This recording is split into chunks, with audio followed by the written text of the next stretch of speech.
एक दिन की बात, भगवान की मैया ने क्या किया, एक काली कमरिया दी, और काली कमरिया दी और कहा लाला जा, आज तो को कमरिया दे रही हूं, कमरिया लेके जा।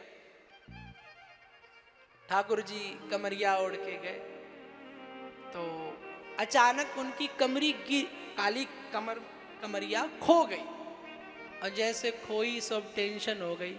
क्या चिंता हो गई? चिंता ये हो गई कि मैया पूछेगी काली कमरी कहाँ गई तो क्या बताऊंगा, ये टेंशन हो गई। अब बाके बेरी आए और घर में अंदर आके गौओं को बांधा खूंटों से और चुपचाप लेट गए। अब छोटे से कन्हैया चुपचाप लेटे, अब मैया के पास न जाए। मैया ने देखा सवेरे थे, दोपहर थे, शाम हो गई, लल्ला आयो पर आकर के मुझसे नहीं मिला।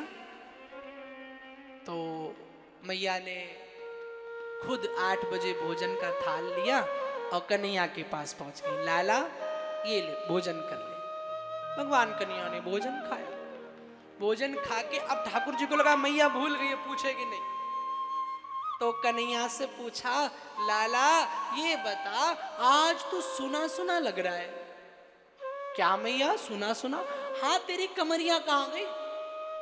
अब ठाकुर जी को लगा मैया ने तो पूछ ही लिया, अब क्या बताए। तो मैया से कहते मैया सुनो, री मैया मोरी कमरी चोरी भई, मैया मेरी कमरिया चोरी हो गई। तो मैया ने कहा एक बात बताओ, मैंने सुना था तू चोरों का सरदार है, और चोरों का सरदार होकर तेरी कमरिया चोरी हो गई। अब ठाकुर जी को लगा यार अपन बेइज्जती वाली बात हो गई। ठाकुर जी ने कहा मैया मुझे ऐसा लगा, लेकिन पूरी बात सुनो।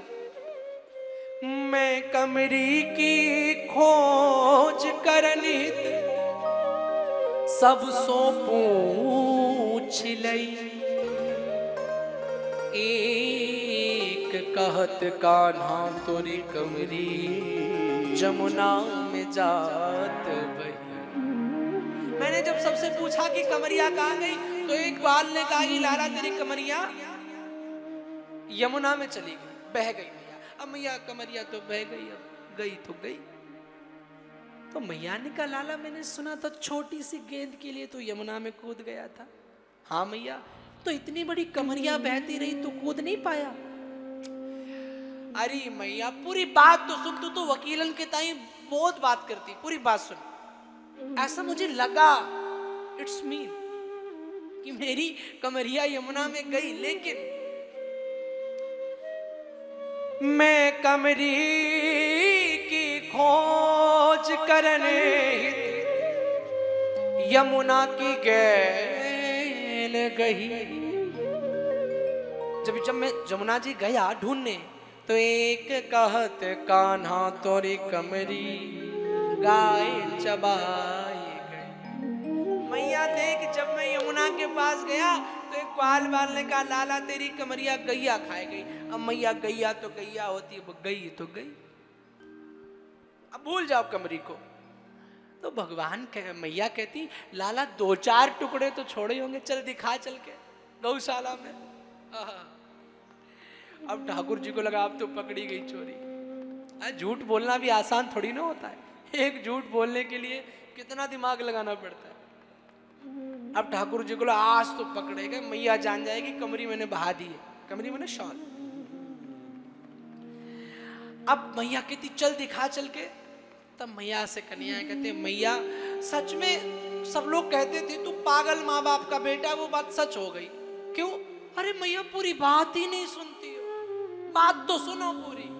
ऐसा मुझे लगा कि गाय चबा गई होगी, लेकिन ऐसा था नहीं। मैं कमरी की खोज करने खिरका की गैल गई, और एक कहत कान्हा तोरी कमरी। अब क्या बहाना बनाया? राधा चुराए। मैया जैसे गौशाला गया तो किसी ने कहा तेरी कमरिया तो राधा चुरा ले गए। अब मैया राधा ते लड़ाई करें क्या, अब ले गई तो ले गई, अब जाने दो मैया, एक कमरी की बात है, अपने तो 9 लाख गई, बेइज्जती ना आ जाएगी, कमरी मांगने जाएगी तू, शॉल मांगने जाएगी, कहेगी देखो एक शॉल के लिए बरसाने आ गई। मैया कहती ना लाला, बात तो सही, पर मैंने तेरे बाबा की शॉल तुझे दी थी, बड़ी अनमोल शॉल थी, हाथ लल्ला का पकड़ा, हाँ बोली चलो। चली बूझत हो राधा सो मैया ने बांह गई, हाथ पकड़ लिया, चलो राधा जी के पास। अब ठाकुर जी को लगा प्लान तो फ्लॉप हो गया, सब तरीके से अब तो गए, अब क्या करें। तब ठाकुर जी बेचारे फंस गए, और जब जब भगवान फंसे तो एक ही उपाय मिलता है भगवान को, कौन सा? चली बूझते हो राधा सो मैया ने बांह गई, सूरदास तब नद नंदन के नैनन नीर बही। भगवान कन्हैया रोने लग गए, अरे मैया तू एक कमरे के लिए इतनी इज्जत करे, बड़ी बड़ी मोटी मोटी अखियों से आंसू बहाने लगे। और जैसे अखियों से आंसू बहाया, मैया यशोदा कन्हैया के आंख में आंसू देख नहीं पाती है, अरे मेरा लाल चुप हो जा, नहीं लाऊंगी। और भगवान ने धीरे से आंख मारी, काम बन गया।